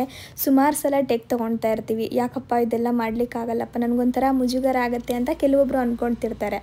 ಅವ್ರೇನು ಮಾಡ್ಬೋದು ಅಂತ ಅಂದರೆ ಸ್ಟಾರ್ಟಿಂಗಲ್ಲೇ ಕ್ಯಾಮ್ರಾ ಮುಂದೆ ಮಾತಾಡೋದ್ರ ಬದಲು ಈಗ ನಾರ್ಮಲ್ಲಾಗಿ ವಿಡಿಯೋಸ್ನೆಲ್ಲ ಮಾಡಿಕೊಂಡು ಅದಾದಮೇಲೆ ವಾಯ್ಸ್ ಓವರ್ನ ಕೊಡ್ಬೋದು. ಈಗ ನಾನು ಕೆಲವೊಂದು ವ್ಲಾಗ್ಸ್ಗೆಲ್ಲ ಕೊಡ್ತಿರ್ತೀನಿ, ನೀವು ನೋಡಿರ್ಬೋದು. ಸ್ಟಾರ್ಟಿಂಗಲ್ಲಿ ನೇರವಾಗಿ ಕ್ಯಾಮ್ರಾ ಮುಂದೆ ಮಾತಾಡೋದ್ರ ಬದಲು ಬ್ಯಾಕ್ಗ್ರೌಂಡಲ್ಲಿ ವಾಯ್ಸ್ ಕೊಡ್ತೀನಿ. ಈ ಥರ ನೀವು ಮಾಡ್ಕೊಳ್ಬೋದು. ಅಂದರೆ ನೀವೇನಾದರೂ ಒಂದು ಕೆಲಸ ಮಾಡ್ತಿರ್ತೀರಾ ಅಂತ ಅಂದ್ಕೊಳ್ಳಿ. ಇವಾಗ ಏನೋ ಒಂದು ಗಿಡಕ್ಕೆ ನೀರು ಹಾಕ್ತಾ ಇರ್ತೀರಾ, ಅಥವಾ ನೀವು ನೀರು ಕುಡಿತಿರ್ತೀರಾ, ಏನೋ ಒಂದು ಮಾಡ್ತಿರ್ತೀರಾ, ಅದನ್ನೆಲ್ಲ ನೀಟಾಗಿ ಶೂಟ್ ಮಾಡಿಕೊಂಡು ಅದಾದಮೇಲೆ ನೀವು ವಾಯ್ಸ್ ಓವರ್ ಮುಖಾಂತರ ವಿಡಿಯೋನ ಶುರು ಮಾಡ್ಬೋದು. ಸ್ಟಾರ್ಟಿಂಗ್ ಯಾರ್ಯಾರು ವಿಡಿಯೋ ಶುರು ಮಾಡಬೇಕು ಅಂದ್ಕೊಳ್ತಿದ್ದೀರಾ ಅವ್ರು ಆ ಥರ ಮಾಡ್ಕೊಳ್ಳಿ. ಒಂದು 5-6 ವಿಡಿಯೋಸ್ ಎಲ್ಲ ಮಾಡ್ಕೊಂಡಿದ್ದಾದಮೇಲೆ ನಿಮಗೆ ಸ್ವಲ್ಪ ಧೈರ್ಯ ಬರುತ್ತೆ ಕ್ಯಾಮ್ರಾ ಮುಂದೆ ನೀಟಾಗಿ ಮಾತಾಡಲಿಕ್ಕೆ. ಅದಾದಮೇಲೆ ನೀವೇ ನೇರವಾಗಿ ಮಾತಾಡ್ತೀರಾ. ಇಲ್ಲಿ ನೀವು ನೋಡ್ತಿರ್ಬೋದು ನಾನು ಯಾವ ಥರ ಸರ್ಕಸ್ ಮಾಡ್ತಾ ಇದ್ದೀನಿ ಅಂತ ಹೇಳ್ಬಿಟ್ಟು. ಕೆಲವೊಮ್ಮೆ ಏನಾಗುತ್ತೆ ಗೊತ್ತಾ, ಇವಾಗ ನಾನೇನೋ ಒಂದು ಡಿಟಾಕ್ಸ್ ಡ್ರಿಂಕ್ ರೆಸಿಪೀಸ್ನ ತೋರಿಸ್ತಾ ಇರ್ತೀನಿ ಅಂತ ಅಂದ್ಕೊಳ್ಳಿ. ಇವಾಗ ಸ್ಟಾರ್ಟಿಂಗು ಡೈರೆಕ್ಟಾಗಿ ಅದೇ ಥರ ತೋರಿಸ್ಲಿಕ್ಕಾಗಲ್ಲ. ನಾನು ಇದೊಂದು ಡಿಟಾಕ್ಸ್ ಡ್ರಿಂಕ್ನ ತೊಗೊಳ್ತಾ ಇದ್ದೀನಿ ಅಂತ ಹೇಳ್ಬಿಟ್ಟು ಅದ್ರ ಬದಲು ನಾನು ಯಾವ ಥರ ನಾನು ಅದನ್ನು ರೆಡಿ ಮಾಡ್ಕೊಳ್ತೀನಿ ಅನ್ನೋದನ್ನ ತೋರಿಸ್ಬೇಕಾಗತ್ತೆ. ಅದಾದಮೇಲೆ ಹತ್ರದಿಂದ ಸ್ವಲ್ಪ ಶೂಟ್ ಮಾಡ್ಕೊಳ್ಬೇಕಾಗತ್ತೆ. ಅಂದರೆ ಲೋಟನೆಲ್ಲ ನಿಮಗೆ ನೀಟಾಗಿ ತೋರಿಸ್ಬೇಕು, ಅದು ಕಲರ್ ಯಾವ ಥರ ಬಂದಿದೆ ಅದೆಲ್ಲ ತೋರಿಸ್ಬೇಕಲ್ವ. ಹಾಗಾಗಿ ಒಂದು ಸಲ ನಾನು ನಿಂತಿರೋದನ್ನ ಕ್ಯಾಪ್ಚರ್ ಮಾಡ್ಕೊಳ್ತೀನಿ. ಅದಾದಮೇಲೆ ಹತ್ತಿರ ಹೋಗಿ ಆ ಗ್ಲಾಸ್ನ ಮತ್ತೆ ಇನ್ನೊಂದು ಸಲ ತೋರಿಸೋ ಥರ ಕ್ಯಾಪ್ಚರ್ ಮಾಡ್ಕೊಳ್ತೀನಿ. ಈ ಥರ ನಮ್ಮ ಕ್ರಿಯೇಟಿವಿಟಿ ಅದು. ನಮ್ಗೆ ಯಾವ ಥರ ಬೇಕು ವಿಡಿಯೋನ ಆ ಥರ ಶೂಟ್ ಮಾಡ್ಕೊಳ್ಬೋದು. ಇಲ್ಲಪ್ಪ ನಾನು ನೇರವಾಗಿ ರೆಸಿಪೀಸ್ನೇ ತೋರಿಸ್ತೀನಿ ಅಂತ ಅಂದರೆ ನೇರವಾಗಿ ರೆಸಿಪೀಸ್ನೂ ಕೂಡ ತೋರಿಸ್ಬೋದು. ಅದೆಲ್ಲ ನಮಗೆ ಬಿಟ್ಟಿದ್ದು. ನಾನಿವತ್ತು ಬರೀ ನಿಮಗೆ ಒಂದು ಎಕ್ಸಾಂಪಲ್ಲಾಗಿ ತೋರಿಸ್ದೆ ಅಷ್ಟೇ. ಇನ್ನು ರಿಂಗ್ ಲೈಟ್ ಬಂದು ನಮಗೆ ಇಂಡೋರಲ್ಲಿ ಏನಾದರೂ ಶೂಟ್ ಮಾಡ್ಕೊತಿದ್ರೆ ಅಥವಾ ರಾತ್ರಿ ಹೊತ್ತು ಏನಾದರೂ ಶೂಟ್ ಮಾಡ್ಕೊತಿದ್ರೆ ಮಾತ್ರ ಯೂಸ್ ಆಗೋದು. ನಾವೇನಾದರೂ ಔಟ್ಡೋರ್ ಶೂಟ್ ಮಾಡ್ತಾ ಇದ್ದೀವಿ ಈ ಥರ ಬೆಳಕಿರೋ ಸಮಯದಲ್ಲಿ ಅಂದರೆ ನಮಗೆ ರಿಂಗ್ ಲೈಟಿನ ಅಗತ್ಯ ಇಲ್ಲ. ನ್ಯಾಚುರಲ್ಲಾಗಿ ನಾರ್ಮಲ್ಲಾಗಿ ಇರೋ ಬೆಳಕಲ್ಲೇ ತುಂಬ ಚೆನ್ನಾಗಿ ವಿಡಿಯೋಸ್ ಬರುತ್ತೆ. ಸಾಮಾನ್ಯವಾಗಿ ಯಾರಾದ್ರೂ ಐಫೋನ್ನ ಯೂಸ್ ಮಾಡಿಕೊಂಡು ವಿಡಿಯೋ ಮಾಡ್ತಾಯಿದ್ರೆ ನೀವು ಅಬ್ಸರ್ವ್ ಮಾಡಿ ನೋಡಿ, ಮನೆ ಒಳಗಡೆ ನಾವು ಎಷ್ಟೇ ರಿಂಗ್ ಲೈಟಿಂಗ್ಸ್ನೆಲ್ಲ ಫಿಕ್ಸ್ ಮಾಡ್ಕೊಂಡು ಮಾಡಿದ್ರೂ ಕೂಡ ಅಂಥ ಒಳ್ಳೆ ಒಂದು ವಿಡಿಯೋಸ್ ಬರಲ್ಲ, ಅಂದರೆ ಕ್ಲಾರಿಟಿ ಬರಲ್ಲ. ಈಚೆ ಕಡೆ ಹೋಗಿ ಬೆಳಕಿರೋ ಕಡೆ ಮಾಡ್ಕೊಂಡ್ಬಿಟ್ರೆ ಒಂದು ಒಳ್ಳೆ ವಿಡಿಯೋನ ನಾವು ಶೂಟ್ ಮಾಡ್ಕೊಳ್ಬೋದು, ಅಷ್ಟು ಚೆನ್ನಾಗಿ ಬರುತ್ತೆ. ನಾನು ಕೂಡ ಅದನ್ನು ಇಲ್ಲಿ ನಿಮಗೆ ತೋರಿಸ್ತಾ ಇದ್ದೀನಿ. ಇವಾಗ ಏನೋ ಒಂದು ಗಿಡಕ್ಕೆ ನೀರು ಹಾಕೋದಿರ್ಬೋದು ಅಥವಾ ಹಣ್ಣು ಕಿತ್ಕೊಳ್ಳೋದಿರ್ಬೋದು, ಏನೋ ಒಂದು ವಿಡಿಯೋ ಮಾಡ್ಕೊತಾ ಇದ್ದೀರಾ ಅಂತ ಅಂದ್ಕೊಳ್ಳಿ. ಇವಾಗ ಒಂದೇ ಸಲ ಹೋಗಿ ಗಿಡದಿಂದ ಹಣ್ಣು ತೆಗೆದುಬಿಟ್ರೆ ಏನಾಗುತ್ತೆ ಗೊತ್ತಾ, ನಾವು ಮಾತ್ರ ಕ್ಯಾಪ್ಚರ್ ಆಗ್ತೀವಿ. ಹಣ್ಣು ಎಷ್ಟು ಹಣ್ಣಾಗಿದೆ, ಅದ್ರ ಕಲರ್ ಏನು ಅಂತ ಎಲ್ಲ ನಮಗೆ ಡೀಟೇಲಾಗಿ ಹೇಳಲಿಕ್ಕಾಗಲ್ಲ, ಎಕ್ಸ್ಪ್ಲೇನ್ ಮಾಡಲಿಕ್ಕಾಗಲ್ಲ, ಹಾಗೆ ನಿಮಗೂ ಕೂಡ ಕಾಣಿಸಲ್ಲ. ಹಾಗಾಗಿ ನಾನು ಏನು ಮಾಡ್ತೀನಿ ಅಂದರೆ ಫಸ್ಟು ಒಂದು ಸಲ ಬಂದು ಹಣ್ಣನ್ನು ತೆಗಿಯೋ ಥರ ಕ್ಯಾಪ್ಚರ್ ಮಾಡ್ಕೊತೀನಿ. ಅದಾದಮೇಲೆ ಮತ್ತೆ ಕ್ಯಾಮ್ರಾ ತೊಗೊಂಡೋಗಿ ಹಣ್ಣಿನ ಹತ್ರ ಇಟ್ಬಿಟ್ಟು ಫೋಕಸ್ ಮಾಡ್ತೀನಿ ಅದನ್ನು ಸ್ವಲ್ಪ. ನಾವಿಲ್ಲಿ ನಿಮಗೆ ತೋರಿಸ್ತಾ ಇದ್ದೀನಿ ನೋಡಿ, ನೀಟಾಗಿ ಹಣ್ಣು ಮಾತ್ರ ಕಾಣಿಸೋ ಥರ ಮಾಡಿಕೊಂಡು ಕೈಯಿಂದ ಮತ್ತೆ ತೆಗಿತೀನಿ. ಆವಾಗ ಏನಾಗುತ್ತೆ ಅಂದರೆ ಹಣ್ಣಿನ ಕಲರ್ ಇರ್ಬೋದು ಅಥವಾ ಈಗ ಕಿತ್ತಿದ ತಕ್ಷಣ ನಾವು ಹತ್ರದಲ್ಲೇ ಹೋಗಿ ಕಿತ್ಕೊಳ್ತಾ ಇದ್ದೀವೇನೋ ಹಣ್ಣನ್ನ ಅಂತ ನೋಡೋರ್ಗೂ ಕೂಡ ಅನಿಸುತ್ತೆ. ಹಾಗಾಗಿ ನಾನು ಈ ಥರ ಮಾಡ್ಕೊತೀನಿ. ಈಗ ಒಂದು ಕಿತ್ತಿರೋ ಕ್ಲಿಪ್ಪಿಂಗ್ಸ್ ಆಯಿತಾ, ಅದಾದಮೇಲೆ ಮತ್ತೆ ನಾನು ಹಿಂದೆ ತಂದು ಕ್ಯಾಮ್ರಾ ಇಟ್ಬಿಟ್ಟು ಮತ್ತೆ ಇನ್ನೊಂದು ಹಣ್ಣನ್ನು ಇಲ್ಲಿಂದ ಕಿತ್ಕೊಳ್ತೀನಿ. ಅಂದರೆ ನಾನು ಕೂಡ ಬರೋ ಥರನೇ ಹೋಗಿ ತೆಗಿತೀನಿ. ಆವಾಗ ಅದೊಂದು ಸ್ವಲ್ಪ ಕನೆಕ್ಟ್ ಆಗುತ್ತೆ ವಿಡಿಯೋ. ಫಸ್ಟ್ ಬಂದು ನಾನು ಬರ್ತಿರೋದು ಬರುತ್ತೆ, ಅದಾದಮೇಲೆ ಹಣ್ಣು ಕಿತ್ತಿರೋದು ಬರುತ್ತೆ, ಅದಾದಮೇಲೆ ತೋರಿಸ್ತಿರೋದು ಬರುತ್ತೆ. ನೋಡಲಿಕ್ಕೂ ಕೂಡ ತುಂಬ ಚೆನ್ನಾಗಿರುತ್ತೆ ವಿಡಿಯೋ. ಇಲ್ಲಿ ನಾನು ಎಡಿಟಿಂಗ್ ಆದಮೇಲೆ ಆ ಕ್ಲಿಪ್ಪಿಂಗ್ ಯಾವ ಥರ ಇರುತ್ತೆ ಅನ್ನೋದನ್ನ ತೋರಿಸಿದ್ದೀನಿ ನೋಡಿ. ಇದು ಬರೀ ಎಕ್ಸಾಂಪಲ್ ಅಷ್ಟೇ, ನಾವು ಇದೇ ಥರ ಮಾಡಬೇಕು ಅಂತಲ್ಲ, ಬೇರೆ ಬೇರೆ ಥರನೂ ಕೂಡ ಮಾಡ್ಕೊಳ್ಬೋದು. ಸ್ವಲ್ಪ ವಿಡಿಯೋಸ್ ಚೆನ್ನಾಗಿ ಬರಬೇಕು, ನಾವು ಇನ್ನೂ ಸ್ವಲ್ಪ ಇಂಪ್ರೂವ್ ಮಾಡ್ಕೊಳ್ಬೇಕು ಅಂದರೆ ಈ ಥರ ಮಾಡ್ಕೊಳ್ಬೇಕಾಗತ್ತೆ. ಇನ್ನಿಷ್ಟೊತ್ತು ನಾನು ವ್ಲಾಗ್ನ ಯಾವ ಥರ ಶೂಟ್ ಮಾಡ್ಕೊತೀನಿ, ಯಾವ್ಯಾವ ಡೈರೆಕ್ಷನಲ್ಲಿ ಫೋನ್ನ ಇಟ್ಕೊಂಡು ಶೂಟ್ ಮಾಡ್ಕೊತೀನಿ ಅನ್ನೋದನ್ನ ತೋರಿಸಿದ್ದೀನಿ. ಇದೇ ಥರ ನಾವು ಶಾರ್ಟ್ಸ್ನು ಕೂಡ ಮಾಡ್ಕೊಳ್ಬೋದು. ಅಂದರೆ ಫೋನ್ನ ನಾವು ಪೋರ್ಟ್ರೇಟಲ್ಲಿ ಇಟ್ಕೊಳ್ಬೇಕಾಗತ್ತೆ ಅಷ್ಟೇ. ನಾನು ಇವಾಗ ಲ್ಯಾಂಡ್ಸ್ಕೇಪಲ್ಲಿ ಇಟ್ಕೊಂಡು ಮಾಡಿದ್ದೀನಲ್ಲ, ಇದು ಬ್ಲಾಗ್ಗಾಗುತ್ತೆ. ನಾವು ಶಾರ್ಟ್ಸ್ನ ಮಾಡ್ಕೊಳ್ಬೇಕು ಅನ್ನೋಂಗಿದ್ರೆ ಪೋರ್ಟ್ರೈಟಲ್ಲಿ ಮಾಡ್ಕೊಳ್ಬೋದು. ಇಲ್ಲ ವ್ಲಾಗ್ ಮಾಡಿಕೊಂಡ್ರೆ ಅದನ್ನು ಶಾರ್ಟ್ಸ್ಗೂ ಕೂಡ ಕನ್ವರ್ಟ್ ಮಾಡ್ಕೊಳ್ಬೋದು. ಅದನ್ನು ಎಡಿಟಿಂಗಲ್ಲಿ ನಾನು ನಿಮಗೆ ತಿಳಿಸ್ಕೊಡ್ತೀನಿ ಯಾವ ಥರ ಮಾಡೋದು ಅಂತೇಳಿ. ಇನ್ನು ಇವಾಗ ಕುಕಿಂಗ್ ವಿಡಿಯೋಸ್ನ ನಾನು ಯಾವ ಥರ ಶೂಟ್ ಮಾಡ್ಕೊತೀನಿ ಅನ್ನೋದನ್ನು ಕೂಡ ತೋರಿಸ್ಬಿಡ್ತೀನಿ. ಇದರಲ್ಲೂ ಅಷ್ಟೇ ಯಾವ್ಯಾವೆಲ್ಲ ಎಕ್ವಿಪ್ಮೆಂಟ್ಸ್ನ ಯೂಸ್ ಮಾಡ್ಕೊತೀನಿ, ಹಾಗೆ ಯಾವ್ಯಾವ ಡೈರೆಕ್ಷನಲ್ಲಿ ಇಟ್ಕೊಳ್ಳೋದು ಅನ್ನೋದನ್ನು ಕೂಡ ತಿಳಿಸ್ಕೊಡ್ತೀನಿ. ಯಾರಾದರೂ ಕುಕಿಂಗ್ ಚಾನಲ್ನ ಓಪನ್ ಮಾಡಬೇಕು ಅಂದ್ಕೊಂಡಿರೋರಿಗೂ ಕೂಡ ಈ ವಿಡಿಯೋ ಯೂಸ್ ಆಗ್ಬೋದು. ಹಾಗಾಗಿ ನಾನು ಸಾಮಾನ್ಯವಾಗಿ ಕುಕಿಂಗ್ ವಿಡಿಯೋ ಏನಾದರೂ ಶೂಟ್ ಮಾಡ್ಕೊತಾ ಇದ್ದೀನಿ ಅಂದರೆ ಮೇಯ್ನಾಗಿ ಈ ರಿಂಗ್ ಲೈಟ್ ಯೂಸ್ ಮಾಡ್ತೀನಿ, ಹಾಗೆ ಈ ಸ್ಟ್ಯಾಂಡ್ನ ಯೂಸ್ ಮಾಡ್ತೀನಿ. ಇದ್ರ ಜೊತೆಗೆ ಆಗಲೇ ಇನ್ನೊಂದು ನಾನು ಟ್ರೈಪಾಡ್ ತೋರಿಸ್ದೆ ಅಲ್ವಾ, ಅದನ್ನು ಕೂಡ ಯೂಸ್ ಮಾಡ್ಕೊತೀನಿ. ಆದಷ್ಟು ಒಂದು 70% ನಾನು ಎರಡರಲ್ಲೇ ವಿಡಿಯೋ ಕ್ಯಾಪ್ಚರ್ ಮಾಡ್ಕೊಳ್ಳಿಕ್ಕೆ ಟ್ರೈ ಮಾಡ್ತೀನಿ. ಕೆಲವೊಮ್ಮೆ ಮಾತ್ರ ನಾನು ಅದನ್ನು ಬಳಸ್ಕೊಳ್ಳೋ ಅಂಥದ್ದು. ಇವತ್ತು ವ್ಲಾಗಿಗೆ ಅಂತ ಶೂಟ್ ಮಾಡ್ತಿರೋದ್ರಿಂದ ಎಲ್ಲ ನಾನು ಲ್ಯಾಂಡ್ಸ್ಕೇಪಲ್ಲೇ ಇಟ್ಕೊಳ್ತಾ ಇದ್ದೀನಿ. ಇನ್ ಕೇಸ್ ಶಾರ್ಟ್ಸ್ ಮಾಡ್ಕೊಳ್ಬೇಕು ಅನ್ನೋಂಗಿದ್ರೆ ಬರೀ ನಾನು ಆ ಫೋನ್ನ ಪೋರ್ಟ್ರೈಟಲ್ಲಿ ಇಟ್ಕೊಂಡು ಮಾಡ್ಕೊಂಡು ಬಿಡ್ತೀನಿ. ಕೆಲವೊಮ್ಮೆ ವ್ಲಾಗ್ನೇ ಶಾರ್ಟ್ಸಾಗಿ ಕನ್ವರ್ಟ್ ಕೂಡ ಮಾಡ್ಕೊತೀನಿ. ಆಗಲೇ ಹೇಳ್ದಂಗೆ ಮೊದಲು ನಾನು ಕಿಚನಲ್ಲಿ ಬೆಳಕೆಲ್ಲ ಕರೆಕ್ಟಾಗಿ ಬರ್ತಾ ಇದೆಯಾ ಅಂತೇಳಿ ಚೆಕ್ ಮಾಡ್ಕೊತೀನಿ. ನಾವು ಈಗ ಮಾಮೂಲಿಯಾಗಿ ಇಂಟ್ರೊಡಕ್ಷನ್ ವ್ಲಾಗು ಅದು ಇದು ವ್ಲಾಗ್ಸ್ ಎಲ್ಲ ಮಾಡ್ಕೊಳ್ಳುವಾಗ ಒಂಚೂರು ಹೆಚ್ಚು ಕಡಿಮೆ ಆದರೂ ಕೂಡ ನಡೆಯುತ್ತೆ, ಏನಂತ ತೊಂದರೆ ಆಗಲ್ಲ. ಆದರೆ ಕುಕ್ಕಿಂಗ್ ವಿಡಿಯೋಸ್ ಮಾಡ್ತಾ ಇದ್ದೀನಿ ಅಂದರೆ ನಾವು ರೆಸಿಪೀಸ್ನೆಲ್ಲ ಸ್ವಲ್ಪ ಕಲರ್ಫುಲ್ಲಾಗಿ ತೋರಿಸ್ಬೇಕಾಗತ್ತೆ, ಅಂದರೆ ಚೆನ್ನಾಗಿ ತೋರಿಸ್ಬೇಕಾಗತ್ತೆ. ಕೆಲವೊಂದು ವಿಡಿಯೋ ಕ್ಲಾರಿಟಿ ಚೆನ್ನಾಗಿಲ್ಲ ಅಂದರೆ ಒಂದು ಒಳ್ಳೆ ಅಡುಗೆನೂ ಕೂಡ ನೋಡಲಿಕ್ಕೆ ಚೆನ್ನಾಗಿ ಕಾಣಲ್ಲ, ಒಂಥರ ಕಾಣಿಸ್ತಿರುತ್ತೆ. ಆವಾಗ ಯಾರಿಗೂ ಕೂಡ ಇಷ್ಟನೂ ಆಗಲ್ಲ. ನಾವು ಈ ಥರ ನೀಟಾಗಿ ಬೆಳಕು ಎಲ್ಲ ಚೆನ್ನಾಗಿ ಇಟ್ಕೊಂಡು ಸ್ವಲ್ಪ ಚೆನ್ನಾಗಿ ವಿಡಿಯೋಸ್ನ ಮಾಡಿಕೊಂಡ್ರೆ ಆ ರೆಸಿಪಿನೂ ಕೂಡ ನೋಡಲಿಕ್ಕೆ ಇಂಟ್ರೆಸ್ಟ್ ಬರುತ್ತೆ ಅಂತ ಹೇಳ್ಬಿಟ್ಟು ನಾನು ಮೊದಲು ಎರಡನ್ನೂ ಫಿಕ್ಸ್ ಮಾಡಿಬಿಟ್ಟು ಅದಾದಮೇಲೆ ಹೋಗಿ ಒಂದು ಸಲ ನೋಡ್ಕೊತೀನಿ. ಇನ್ನು ಮತ್ತೆ ಬಂದು ಏನಾದ್ರೂ ವೆಜಿಟೇಬಲ್ನ ತೋರಿಸ್ಬೇಕು ಅನ್ನೋಂಗಿದ್ರೆ ರಿಂಗ್ ಲೈಟು ಮತ್ತು ಆ ಸ್ಟ್ಯಾಂಡು ಎರಡನ್ನೂ ಕೂಡ ಹತ್ರಕ್ಕೆ ತೊಗೊಂಡೋಗಿ ರಿಂಗ್ ಲೈಟ್ನ ಸ್ವಲ್ಪ ಕೆಳಗಡೆ ಮಾಡ್ಕೊತೀನಿ. ಆ ತರಕಾರಿ ಮೇಲೆ ಬೆಳಕು ಒಂಚೂರು ಚೆನ್ನಾಗಿ ಬರಬೇಕು. ಹಾಗಾಗಿ ನಾನು ಈ ಥರ ಮಾಡಿಕೊಂಡು ಇವಾಗ ನೀವಿಲ್ಲಿ ನೋಡ್ತಾ ಇದ್ದೀರಲ್ಲ ತರಕಾರಿನೆಲ್ಲ ತೋರಿಸ್ತಾ ಇದ್ದೀನಿ. ಯಾವ್ಯಾವತ್ತಿಗೆ ಏನೇನು ಹಾಕ್ಬೇಕು ಅನ್ನೋದನ್ನೆಲ್ಲ ಇವಾಗಲೇ ಹೇಳ್ಬಿಡ್ತೀನಿ.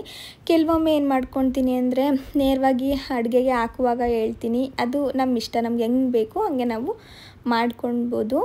ಇನ್ನು ಇದನ್ನೆಲ್ಲ ರೆಡಿ ಮಾಡಿಕೊಂಡು ಕುಕ್ಕಿಂಗ್ನ ಶುರು ಮಾಡುವಾಗ ಮಾಮೂಲಿಯಾಗಿ ಕಡಾಯಿನ ಇಟ್ಕೊಳ್ಳೋ ಕ್ಲಿಪ್ಪಿಂಗ್ಸ್ ಮಾಡ್ಕೊತೀನಿ. ಹಾಗೆ ಈ ವೆಜಿಟೇಬಲ್ಸ್ನೆಲ್ಲ ನಾವು ಕೈಯಲ್ಲಿ ಹಾಕೋದ್ಕಿಂತ ಆದಷ್ಟು ಬೌಲ್ನ ಯೂಸ್ ಮಾಡ್ಕೊಳ್ಳಿ. ಆವಾಗ ಏನು ಗೊತ್ತಾ, ನೋಡಲಿಕ್ಕೂ ಕೂಡ ನೀಟಾಗಿ ಅನಿಸುತ್ತೆ, ಒಂಥರ ಗಲೀಜ್ ಅಂತ ಅನಿಸಲ್ಲ. ಹಾಗೆ ಕ್ವಾಂಟಿಟಿನೂ ಕೂಡ ಗೊತ್ತಾಗುತ್ತೆ. ಈಗ ಯಾರಾದರೂ ಪಾಪ ರೆಸಿಪೀಸ್ನ ಟ್ರೈ ಮಾಡೋರು ಇರ್ತಾರೆ ಅಲ್ವಾ, ಅವಾಗ ಕ್ವಾಂಟಿಟಿ ಗೊತ್ತಾಗಲ್ಲ ನಾವು ಕೈಯಲ್ಲಿ ಹಾಕಬೇಕು ಅನ್ನೋಂಗಿದ್ರೆ. ನಾವು ಈ ಥರ ಬೌಲ್ನ ಯೂಸ್ ಮಾಡ್ಕೊಂಡು ಹಾಕಿದಾಗ ಅವ್ರಿಗೂ ಕೂಡ ಗೊತ್ತಾಗುತ್ತೆ ನೀಟಾಗಿ ಅಂತೇಳಿ ನಾನು ಬೌಲ್ನ ಯೂಸ್ ಮಾಡ್ಕೊಳ್ಳೋ ಅಂಥದ್ದು. ಈ ಥರ ಮಧ್ಯೆ ಏನಾದರೂ ನನ್ನನ್ನು ಕೂಡ ಕ್ಯಾಪ್ಚರ್ ಮಾಡ್ಕೊಳ್ಬೇಕು ಅಂದರೆ ಮತ್ತೆ ನಾನು ಆ ಸ್ಟ್ಯಾಂಡ್ನ ತಂದು ಹಿಂದೆ ಇಟ್ಕೊಂಡು ಕ್ಯಾಪ್ಚರ್ ಮಾಡ್ಕೊತೀನಿ. ಅದಾದಮೇಲೆ ಮತ್ತೆ ಹತ್ರಕ್ಕೆ ತೊಗೊಂಡೋಗಿ ವಿಡಿಯೋ ಶೂಟ್ ಮಾಡ್ಕೊತೀನಿ. ನಾನು ಕುಕಿಂಗ್ ವಿಡಿಯೋಸ್ ಮಾಡ್ಕೊಳ್ಳುವಾಗ ಈ ರಿಂಗ್ ಲೈಟ್ನ ಯೂಸ್ ಮಾಡ್ಕೊಳ್ಳೋದ್ರ ಜೊತೆಗೆ ಎರಡು ದೊಡ್ಡದಾಗಿರೋ ಬಲ್ಬ್ಸ್ನು ಕೂಡ ಯೂಸ್ ಮಾಡ್ಕೊತೀನಿ. ಈ ಕುಕಿಂಗ್ ವಿಡಿಯೋಸ್ಗೆ ಅಂತಾನೆ ನಾನು 2 ಬಲ್ಬ್ಸ್ನ ಹಾಕ್ಸ್ಕೊಂಡಿರೋದು. ಏನಕ್ಕಂದ್ರೆ ಹಗಲೊತ್ನಲ್ಲಿ ಪರವಾಗಿಲ್ಲ, ಅಂದ್ರೆ ಸನ್ಲೈಟ್ ಬರ್ತಾ ಇರತ್ತೆ, ವಿಡಿಯೋಸ್ ಎಲ್ಲ ಕ್ಲಾರಿಟಿ ಚೆನ್ನಾಗಿ ಬರುತ್ತೆ, ನೀಟಾಗಿ ಕಾಣಿಸುತ್ತೆ. ಆದ್ರೆ ರಾತ್ರಿ ಹೊತ್ತು ಏನಾಗುತ್ತೆ ಅಂದ್ರೆ ಸ್ವಲ್ಪ ಡಲ್ ಆಗಿಬಿಡುತ್ತೆ.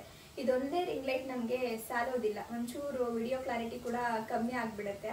ಹಾಗಾಗಿ ನಾನು ಇದೆರಡು ಬಲ್ಬ್ಸ್ನ ಯೂಸ್ ಮಾಡ್ಕೊಂಡಿರೋದು. ಕೆಲವೊಮ್ಮೆ ಬೆಳಕು ಜಾಸ್ತಿ ಆಗ್ಬಿಡ್ತು ಅಂದರೆ ಒಂಚೂರು ಬ್ಲಿಂಕ್ ಆಗ್ಲಿಕ್ಕೆ ಶುರುವಾಗುತ್ತೆ. ಅವಾಗ ನಾನು ಒಂದು ಲೈಟ್ ಆಫ್ ಮಾಡಿಬಿಟ್ಟು ಇನ್ನೊಂದು ಲೈಟ್ನ ಯೂಸ್ ಮಾಡ್ಕೊಡ್ತೀನಿ. ಸ್ಟಾರ್ಟಿಂಗಲ್ಲಿ ಕಿಚನಲ್ಲಿ ಒಂದೇ ಒಂದು ಬಲ್ಬ್ನ ಮಾತ್ರ ಹಾಕೊಳ್ಳಿಕ್ಕೆ ಆಪ್ಷನ್ ಇರೋದು ಅಂದರೆ ಒಂದೊಂದೇ ಹಾಕೊಂಡು ಮಾಡಿ ಏನೂ ತೊಂದರೆ ಇಲ್ಲ. ನಾನು ಹಳೆ ಮನೇಲಿದ್ದಾಗ ಬರೀ ಒಂದೇ ಹಾಕೊಂಡು ಮಾಡ್ತಾ ಇದ್ದೆ. ಇನ್ನು ಈ ಥರ ಕುಕ್ಕಿಂಗ್ ವಿಡಿಯೋ ಶೂಟ್ ಮಾಡ್ಕೊಳ್ತಿರೋ ಸಮಯದಲ್ಲೇ ಆದಷ್ಟು ಕಿಚನ್ನು ಕೂಡ ಕ್ಲೀನ್ ಮಾಡ್ಕೊಂಡು ಬಿಡ್ತೀನಿ. ಯಾಕಂದರೆ ಈಗ ವಿಡಿಯೋ ಮಾಡ್ಕೊಳ್ತಾ ಬರೀ ಅದನ್ನೇ ನೋಡ್ಕೊಂಡು ನಿಂತ್ಕೊಂಡ್ಬಿಟ್ರೆ ಕ್ಲೀನ್ ಮಾಡೋದೆಲ್ಲ ಸ್ವಲ್ಪ ಲೇಟ್ ಆಗಿಬಿಡುತ್ತೆ. ಇವಾಗ ಏನಾದರೂ ಕೆಲ್ಸಕ್ಕೆ ಹೋಗೋರು ಇರ್ತಾರೆ, ಕೆಲ್ಸಕ್ಕೆ ಹೋಗೋರು ಕೂಡ ವಿಡಿಯೋ ಮಾಡ್ಬೇಕು ಅಂದ್ಕೊಂಡಿರ್ತಾರೆ. ಇದಕ್ಕೆ ಸುಮಾರು ಒಂದು 2-3 ಗಂಟೆ ಟೈಮ್ ತೊಗೊಂಡ್ಬಿಟ್ರೆ ನಾವು ನಮ್ಮ ಕೆಲಸಗಳನ್ನ ಮಾಡ್ಕೊಳ್ಳಿಕ್ಕೆ ಸ್ವಲ್ಪ ಕಷ್ಟ ಆಗುತ್ತೆ. ನಾನು ಕೂಡ ಶಾಪ್ಗೆ ಹೋಗೋದ್ರಿಂದ ಆದಷ್ಟು ವಿಡಿಯೋ ಮಾಡ್ಕೊಳ್ತೇನೆ ಕಿಚನ್ನು ಕೂಡ ಕ್ಲೀನ್ ಮಾಡ್ಕೊಂಡು ಬಿಡ್ತೀನಿ. ಒಂದು ಕಡೆ ಕ್ಲೀನ್ ಮಾಡ್ತಿದ್ರೆ ಇನ್ನೊಂದು ಕಡೆ ಶೂಟ್ ಮಾಡ್ಕೊಂಡು ಬಿಡ್ತೀನಿ. ಇನ್ನು ಇಷ್ಟು ವಿಡಿಯೋ ಶೂಟ್ ಮಾಡ್ಕೊಳ್ಳುವಂತಹ ಒಂದು ಪ್ರೋಸೆಸ್ಸು. ಇದಾದಮೇಲೆ ನಾನು ಯಾವ ಥರ ಎಡಿಟಿಂಗ್ ಮಾಡ್ತೀನಿ ಅನ್ನೋದನ್ನು ಕೂಡ ತಿಳಿಸ್ಕೊಟ್ಬಿಡ್ತೀನಿ. ಇವತ್ತು ನಾನು ಎಗ್ ರೈಸ್ ರೆಸಿಪಿನ ಕ್ಯಾಪ್ಚರ್ ಮಾಡಿಕೊಂಡೆ, ಸ್ವಲ್ಪ ನಿಮಗೆ ಎಡಿಟಿಂಗ್ ಯಾವ ಥರ ಮಾಡೋದು ಅನ್ನೋದನ್ನ ತಿಳಿಸ್ಕೊಡ್ಲಿಕ್ಕೆ ಈಸಿ ಆಗುತ್ತೆ ಅಂತ. ಇನ್ನು ವಿಡಿಯೋ ಶೂಟ್ ಮಾಡೋದು ಹೆಂಗೆ ಅಂತ ಗೊತ್ತಾಯ್ತಲ್ವಾ. ಇವಾಗ ನಾನು ಯಾವ ಥರ ಎಡಿಟ್ ಮಾಡ್ತೀನಿ ಅನ್ನೋದನ್ನು ಕೂಡ ತಿಳಿಸ್ಕೊಟ್ಬಿಡ್ತೀನಿ. ಸಾಮಾನ್ಯವಾಗಿ ನಾನು ಫೋನಲ್ಲಿ ವಿಡಿಯೋಸ್ನ ಮಾಡಿದ್ರೆ ಇನ್ಶಾಟ್ ಅನ್ನೋ ಆ್ಯಪ್ ಮೂಲಕನೇ ವಿಡಿಯೋಸ್ನ ಎಡಿಟ್ ಮಾಡ್ಕೊಳ್ಳೋದು, ಯಾಕಂದರೆ ತುಂಬಾ ಸುಲಭ. ಇನ್ ಕೇಸ್ ಕ್ಯಾಮ್ರಾದಲ್ಲಿ ಏನಾದರೂ ಶೂಟ್ ಮಾಡಿಕೊಂಡ್ರೆ ಬೇರೆ ಆ್ಯಪ್ನ ಯೂಸ್ ಮಾಡ್ಕೊತೀನಿ. ಪ್ಲೇಸ್ಟೋರ್ ಮೂಲಕ ನಾವು ಈ ಆ್ಯಪ್ನ ಡೌನ್ಲೋಡ್ ಮಾಡ್ಕೊಳ್ಬೋದು. ಇಲ್ಲಿ ನೀವು ನೋಡ್ತಿರ್ಬೋದು ವಿಡಿಯೋ, ಫೋಟೋ ಮತ್ತು ಕೊಲೇಜ್ ಅಂತ ಇದೆ. ನಮ್ಗೆ ಅದೆರಡು ಕೂಡ ಬೇಕಾಗಲ್ಲ, ವಿಡಿಯೋಸ್ ಮಾತ್ರ ಬೇಕಾಗುತ್ತೆ. ಹಾಗಾಗಿ ನಾನು ಅದನ್ನು ಕ್ಲಿಕ್ ಮಾಡ್ಕೊಂಡಿದ್ದೀನಿ. ಇನ್ನು ನ್ಯೂ ಅನ್ನೋ ಆಪ್ಷನ್ ಬರ್ತಾ ಇದೆ ನೋಡಿ, ಅಲ್ಲಿ ಕ್ಲಿಕ್ ಮಾಡ್ಕೊಳ್ಬೇಕು. ಆವಾಗ ನೇರವಾಗಿ ಅದು ಗ್ಯಾಲರಿಗೆ ಹೋಗುತ್ತೆ. ಅಲ್ಲಿ ವಿಡಿಯೋಸ್ ಇರುತ್ತೆ, ಹಾಗೆ ಫೋಟೋಸ್ ಇರುತ್ತೆ, ಜೊತೆಗೆ ಹಾಲ್ ಅಂತಲೂ ಕೂಡ ಇದೆ, ನೀವು ನೋಡ್ಬೋದು. ಹಾಲ್ ಅಂದರೆ ಫೋಟೋಸ್ ಮತ್ತು ವಿಡಿಯೋಸ್ ಎರಡೂ ಕೂಡ ಒಂದರಲ್ಲೇ ಇರುತ್ತೆ. ನಮ್ಗೆ ಅದು ಬೇಡ, ವಿಡಿಯೋಸ್ ಮಾತ್ರ ಬೇಕಾಗಿರೋದ್ರಿಂದ ವಿಡಿಯೋ ಮೇಲೆ ಕ್ಲಿಕ್ ಮಾಡ್ಕೊಳ್ತಾ ಇದ್ದೀನಿ ನಾನು. ಇವತ್ತು ನಾನು ಎಗ್ ರೈಸ್ ರೆಸಿಪಿನ ಶೂಟ್ ಮಾಡ್ಕೊಂಡಿದ್ದು ಅಲ್ವಾ, ಹಾಗಾಗಿ ಅದನ್ನು ಮಾತ್ರ ಸೆಲೆಕ್ಟ್ ಮಾಡ್ಕೊಳ್ತಾ ಇದ್ದೀನಿ. ನಾನು ಸಾಮಾನ್ಯವಾಗಿ ರೆಸಿಪೀಸ್ನ ಶೂಟ್ ಮಾಡಿಕೊಂಡ್ರೆ ಸ್ವಲ್ಪ ಸ್ಟಾಪ್ ಮಾಡಿ ಮತ್ತೆ ಸ್ಟಾರ್ಟ್ ಮಾಡಿ ಈ ಥರ ಶೂಟ್ ಮಾಡ್ಕೊತೀನಿ. ಯಾಕಂದರೆ ಒಂದೇ ಸಲ ಫುಲ್ ರೆಸಿಪಿನ ಶೂಟ್ ಮಾಡ್ಕೊಂಡ್ಬಿಟ್ರೆ ಸ್ಟೋರೇಜ್ ಫುಲ್ ಆಗಿಬಿಡುತ್ತೆ. ಹಾಗಾಗಿ ಇವಾಗ ನೀವು ನೋಡ್ತಿರ್ಬೋದು ಎಲ್ಲನೂ ಕೂಡ ನಾನು ಸ್ಟೆಪ್ ಬೈ ಸ್ಟೆಪ್ ಮಾತ್ರ ಸೆಲೆಕ್ಟ್ ಮಾಡ್ಕೊಳ್ತಾ ಇದ್ದೀನಿ. ಹಿಂಗೆ ಮಾಡ್ಕೊಳ್ಬೇಕು. ಈಗ ಒಂದು ವಿಡಿಯೋ ಆದಮೇಲೆ ನೆಕ್ಸ್ಟ್ ಯಾವ್ದು ಬರಬೇಕು ಅದನ್ನೇ ಸೆಲೆಕ್ಟ್ ಮಾಡ್ಕೊಳ್ಬೇಕು. ಅದನ್ನು ಬಿಟ್ಟು ಬೇರೆ ಯಾವುದೋ ಮಾಡ್ಕೊಳ್ಳಿಕ್ಕೆ ಹೋಗಬಾರ್ದು. ನಾವು ವಿಡಿಯೋ ಮಾಡುವಾಗಲೇ ನೀಟಾಗಿ ಸ್ಟೆಪ್ ಬೈ ಸ್ಟೆಪ್ ಕ್ಯಾಪ್ಚರ್ ಮಾಡ್ಕೊಂಡ್ಬಿಟ್ರೆ ಎಡಿಟ್ ಮಾಡುವಾಗ ಸ್ವಲ್ಪ ಸುಲಭ ಆಗುತ್ತೆ. ಇವಾಗ ಅಲ್ಲಿ ಗ್ರೀನ್ ಕಲರ್ ಮಾರ್ಕ್ ಕೊಟ್ಟಿದ್ರು ನೋಡಿ, ಅದನ್ನು ಕ್ಲಿಕ್ ಮಾಡಿಕೊಂಡ್ರೆ ನೇರವಾಗಿ ವಿಡಿಯೋಸ್ ಎಲ್ಲ ಇನ್ಶಾಟ್ಗೆ ಬಂದುಬಿಡುತ್ತೆ. ಇಲ್ಲಿ ಬಂದಮೇಲೆ ಇಲ್ಲಿ ನಿಮಗೆ ಕಾಣಿಸ್ತಿರ್ಬೋದು ಕ್ಯಾನ್ವಾಸ್ ಅಂತ, ಅದನ್ನು ಕ್ಲಿಕ್ ಮಾಡಿಕೊಂಡ್ರೆ ಡೈಮೆನ್ಷನ್ ತೋರಿಸುತ್ತೆ. ಇದರಲ್ಲಿ ನಾವೇನಾದರೂ ಯೂಟ್ಯೂಬ್ಗೆ ವಿಡಿಯೋನ ಅಪ್ಲೋಡ್ ಮಾಡೋಂಗಿದ್ರೆ ಇಲ್ಲಿ ಯೂಟ್ಯೂಬ್ ಅನ್ನೋದು ಮಾರ್ಕ್ ಕಾಣಿಸ್ತಿದೆಯಲ್ವಾ, ಅದನ್ನು ಸೆಲೆಕ್ಟ್ ಮಾಡ್ಕೊಳ್ಬೇಕು. ಇಲ್ಲ ರೀಲ್ಸ್ ಅಥವಾ ಶಾರ್ಟ್ಸ್ ಮಾಡ್ತಾ ಇದ್ದೀವಿ ಅಂದರೆ ಪಕ್ಕದಲ್ಲೇ ನಮಗೆ ಟಿಕ್ ಟಾಕ್ ಅನ್ನೋ ಥರ ಒಂದು ಇದೆಯಲ್ವಾ, ಅದನ್ನು ಸೆಲೆಕ್ಟ್ ಮಾಡ್ಕೊಳ್ಬೇಕಾಗತ್ತೆ. ನಾನು ಯೂಟ್ಯೂಬ್ಗೆ ಎಡಿಟ್ ಮಾಡ್ತಿರೋದ್ರಿಂದ ಯೂಟ್ಯೂಬ್ ಮಾತ್ರ ಸೆಲೆಕ್ಟ್ ಮಾಡ್ಕೊಂಡಿದ್ದೀನಿ. ಇನ್ನು ನೀವು ಇಲ್ಲಿ ನೋಡ್ಬೋದು ರೊಟೇಟ್ ಮತ್ತು ಝೂಮ್ ಮತ್ತು ಬ್ಯಾಕ್ಗ್ರೌಂಡ್ ಅನ್ನೋ 3 ಆಪ್ಷನ್ ಕೊಟ್ಟಿದ್ದಾರೆ. ನಾನು ಇಲ್ಲಿ ಕಲರ್ ಮಾಡ್ತಿದ್ದೀನಲ್ವಾ, ಬ್ಯಾಕ್ಗ್ರೌಂಡಲ್ಲಿ ಏನಾದರೂ ಈ ಥರ ಕಲರ್ಸ್ ಬೇಕು ಅಂದರೆ ಹಿಂಗೆ ಮಾಡ್ಕೊಳ್ಬೋದು. ಸಾಮಾನ್ಯವಾಗಿ ಯೂಟ್ಯೂಬ್ಗೆ ಯಾರು ಕೂಡ ಈ ಥರ ವಿಡಿಯೋಸ್ ಮಾಡ್ಕೊಳಲ್ಲ. ಇನ್ ಕೇಸ್ ಈ ಥರ ಮಾಡ್ತೀನಿ ಅನ್ನೋಂಗಿದ್ರೆ ನಾವು ಇದನ್ನು ಮಾಡ್ಕೊಳ್ಬೋದು. ನನಗಿದೆಲ್ಲ ಏನೂ ಬೇಡ, ಹಾಗಾಗಿ ಕ್ಯಾನ್ಸಲ್ ಮಾಡಿಕೊಂಡೆ. ಇವಾಗ ನಾನು ಎಡಿಟಿಂಗ್ ಯಾವ ಥರ ಮಾಡೋದು ಅನ್ನೋದನ್ನ ತೋರಿಸ್ಕೊಟ್ಬಿಡ್ತೀನಿ. ನಾನಿವಾಗ ನಡ್ಕೊಂಡು ಹೋಗ್ತಿದ್ದೀನಿ ನೋಡಿ, ಕ್ಯಾಮ್ರಾ ಮುಂದೆಯಿಂದನೇ ಹೋಗ್ಬಿಟ್ಟಿದ್ದೀನಿ. ಹಾಗಾಗಿ ನನಗೆ ಸ್ಟಾರ್ಟಿಂಗ್ದೇನು ಬೇಡ, ಸ್ವಲ್ಪ ಒಂದು 2-3 ಸೆಕೆಂಡು ಅದನ್ನು ನಾನು ಕಟ್ ಮಾಡಬೇಕು. ಹಾಗಾಗಿ ನಾನು ಇಲ್ಲಿವಾಗ ನಿಮಗೆ ಆಪ್ಷನ್ ಕಾಣಿಸ್ತಿರ್ಬೋದು, ಅದ್ರ ಮುಖಾಂತರ ಕಟ್ ಮಾಡ್ಕೊಳ್ತಾ ಇದ್ದೀನಿ. ಇವಾಗ ಕಟ್ ಮಾಡಿರೋ ಪಾರ್ಟ್ನ ಸೆಲೆಕ್ಟ್ ಮಾಡ್ಕೊತಿದ್ದೀನಿ. ವೈಟ್ ಕಲರ್ ಲೈನ್ ಬಂದಿದೆ ನೋಡಿ, ಹಂಗೆ ಬಂದರೆ ಸೆಲೆಕ್ಟ್ ಆಗಿದೆ ಅಂತ. ಅದಾದಮೇಲೆ ಡಿಲೀಟ್ ಅನ್ನೋ ಆಪ್ಷನ್ ಒತ್ತಿದ್ರೆ ಡಿಲೀಟ್ ಆಗುತ್ತೆ. ಇವಾಗ ನಮಗೆ ಹಿಂದಿಂದೋಯ್ತು, ಇವಾಗ ನಾನು ನಿಂತಿರೋ ಕ್ಲಿಪ್ಪಿಂಗಿಂದ ಶುರುವಾಗ್ತಾ ಇದೆ. ಈಗ ನನಗೆ ಇಲ್ಲಿಂದ ಮುಂದಿನ ವೀಡಿಯೋಸು ಕೂಡ ಬೇಡ, ಹಾಗಾಗಿ ನಾನು ಅದನ್ನು ಕೂಡ ಡಿಲೀಟ್ ಮಾಡ್ಕೊತಾ ಇದ್ದೀನಿ. ಮತ್ತೆ ಕಟ್ ಮಾಡಿಬಿಟ್ಟು ಡಿಲೀಟ್ ಮಾಡಿಕೊಂಡೆ. ನೆಕ್ಸ್ಟ್ ಬಂದು ನಾನು ತರಕಾರಿನೆಲ್ಲ ಹೆಚ್ಚಿಟ್ಕೊಂಡಿದ್ದೆ ನೋಡಿ, ಅದು ಬಂದಿದೆ. ಅದರಲ್ಲೂ ಅಷ್ಟೇ ನನಗೆ ಎಷ್ಟು ಬೇಕೋ ಅಷ್ಟು ಮಾತ್ರ ಸೆಲೆಕ್ಟ್ ಮಾಡಿಕೊಂಡು ಇನ್ನು ಮಿಕ್ಕಿದ್ನ ಡಿಲೀಟ್ ಮಾಡ್ಕೊತಾ ಇದ್ದೀನಿ. ಇವಾಗ ನೀವು ನೋಡ್ತಿರ್ಬೋದು ವಿಡಿಯೋ ಮೊದಲನೇ ಭಾಗ ಹಾಗೆ ಕೊನೆ ಭಾಗ ಮಾತ್ರ ಕಟ್ ಮಾಡ್ಕೊಡೋದಲ್ದೇ ಮಧ್ಯದಲ್ಲಿ ಏನಾದರೂ ನಮಗೆ ಬೇಡ ಅಂತ ಅನ್ನಿಸ್ತು ಅಂದ್ಕೊಳ್ಳಿ. ಇವಾಗ ವಿಡಿಯೋ ಮೊದಲನೇ ಭಾಗ ಬೇಕಿತ್ತು ಮತ್ತು ಕೊನೆ ಭಾಗ ಬೇಕಿತ್ತು, ಈ ಮಧ್ಯದ ಭಾಗ ಬೇಡ, ನಾನು ತೋರಿಸ್ತಿದ್ದೀನಲ್ಲ ಅದು ಬೇಡ ಅಂದರೆ ಅದನ್ನು ಸೆಲೆಕ್ಟ್ ಮಾಡಿಕೊಂಡು ಮತ್ತೆ ನಾವು ಡಿಲೀಟ್ ಅನ್ನೋ ಆಪ್ಷನ್ ಮೇಲೆ ಕ್ಲಿಕ್ ಮಾಡಿದ್ರೆ ಅದು ಕೂಡ ಡಿಲೀಟ್ ಆಗುತ್ತೆ. ಇವಾಗ ನಾನು ಕಂಪ್ಲೀಟಾಗಿ ಯಾವ್ಯಾವ್ದೆಲ್ಲ ಡಿಲೀಟ್ ಮಾಡ್ಕೊಳ್ಬೇಕು ಅಂದ್ಕೊಂಡು ಅದನ್ನು ಡಿಲೀಟ್ ಮಾಡಿದೆ. ಇವಾಗ ನನಗೆ ಗ್ಯಾಸ್ ಸ್ಟವ್ ಮೇಲೆ ಒಂದು ಕಡಾಯಿ ಇಡೋ ಕ್ಲಿಪ್ಪಿಂಗ್ ಬೇಕು, ಬಟ್ ಆ ಕ್ಲಿಪ್ಪಿಂಗ್ನ ನಾನು ನೀಟಾಗಿ ಕ್ಯಾಪ್ಚರ್ ಮಾಡ್ಕೊಂಡಿಲ್ಲ. ನೀವು ನೋಡ್ಬೋದು ಇದನ್ನು ನಾವು ಯಾವ ಥರ ಕ್ರಾಪ್ ಮಾಡ್ಕೊಳ್ಳೋದು ಅಂದರೆ, ನಾನಿವಾಗ ಅದನ್ನು ಸೆಲೆಕ್ಟ್ ಮಾಡ್ಕೊಂಡ್ಬಿಟ್ಟು ಕೈಯಲ್ಲೇ ಸ್ವಲ್ಪ ಝೂಮ್ ಔಟ್ ಮಾಡ್ಕೊತಾ ಇದ್ದೀನಿ. ಝೂಮ್ ಔಟ್ ಮತ್ತು ಝೂಮ್ ಇನ್ ಅಂದರೆ ನಿಮಗೆ ಗೊತ್ತಾಗ್ಬೋದು. ಕೈಯಲ್ಲೇ ನಾವು ಈ ಥರ ಮಾಡಿಕೊಂಡು ನೀಟಾಗಿ ಆ ಕಡಾಯಿನ ಮಧ್ಯಕ್ಕೆ ತಂದು ನಿಲ್ಲಿಸ್ಕೊತಾ ಇದ್ದೀನಿ. ಈ ಥರ ಮಾಡಿಕೊಂಡ್ರೆ ಮೊದಲಿನ ವಿಡಿಯೋ ಥರನೇ ಇದು ಕೂಡ ನೀಟಾಗಿ ಬರುತ್ತೆ. ಇನ್ನು ನೆಕ್ಸ್ಟು ನಮಗೆ ಕಡಾಯಿಗೆ ಎಣ್ಣೆ ಹಾಕೋ ಕ್ಲಿಪ್ಪಿಂಗ್ ಬೇಕು. ಎಣ್ಣೆ ಹಾಕೋದು ಅಂದರೆ ಸುಮಾರು ಒಂದು 15-20 ಸೆಕೆಂಡ್ ಆಗೋಗ್ಬಿಡುತ್ತೆ. ಹಾಗಾಗಿ ಅದನ್ನು ಕೂಡ ಕಟ್ ಮಾಡ್ಕೊತಾ ಇದ್ದೀನಿ. ಸೇಮ್ ಮೊದಲು ನಾವು ಯಾವ ಥರ ಕಟ್ ಮಾಡಿದೋ ಅದೇ ಥರ ಎಷ್ಟು ಬೇಕು ಅಷ್ಟನ್ನು ಮಾತ್ರ ಇಟ್ಕೊಂಡು ಇನ್ನು ಮಿಕ್ಕಿದ್ನ ಕಟ್ ಮಾಡಿ ಡಿಲೀಟ್ ಮಾಡ್ಕೊಳ್ಳೋದು. ಇನ್ನು ವಿಡಿಯೋ ಎಡಿಟ್ ಮಾಡುವಾಗ ಯಾವ ಥರ ಬೇಡದಿರೋ ಪಾರ್ಟ್ನ ಕಟ್ ಮಾಡೋದು ಡಿಲೀಟ್ ಮಾಡೋದು ಅದನ್ನೆಲ್ಲ ಗೊತ್ತಾಯಿತು ಅಲ್ವಾ. ಇನ್ನು ನೆಕ್ಸ್ಟ್ ನಾನು ವಾಯ್ಸ್ನ ಯಾವ ಥರ ಮ್ಯೂಟ್ ಮಾಡೋದು ಅನ್ನೋದನ್ನು ಕೂಡ ತೋರಿಸ್ಬಿಡ್ತೀನಿ. ಅಂದರೆ ಬೇಡದಿರೋ ಕೆಲವೊಂದು ವಾಯ್ಸ್ ಇರುತ್ತೆ. ಇವಾಗ ನಾವು ವಿಡಿಯೋ ರೆಕಾರ್ಡ್ ಮಾಡುವಾಗ ಅದೆಲ್ಲ ನಮಗೆ ಬೇಡ, ಅದನ್ನು ಯಾವ ಥರ ಮ್ಯೂಟ್ ಮಾಡೋದು ಅನ್ನೋದನ್ನ ಈಗ ತೋರಿಸ್ತೀನಿ ನೋಡಿ. ಬೇಡದಿರೋ ವಾಯ್ಸು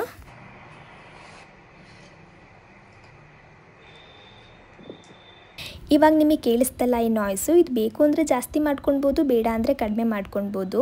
ಇದನ್ನು ಕಡಿಮೆ ಅಥವಾ ಜಾಸ್ತಿ ಮಾಡ್ಕೊಳ್ಳಿಕ್ಕೆ ವಾಲ್ಯೂಮ್ ಅಂತ ಇದೆ ನೋಡಿ, ಅದನ್ನು ಕ್ಲಿಕ್ ಮಾಡಿಕೊಂಡು ಇಲ್ಲಿ ಫುಲ್ ಜೀರೋಗೆ ತಂದು ನಿಲ್ಲಿಸಿದ್ರೆ ಕಮ್ಮಿ ಆಗಿಬಿಡುತ್ತೆ.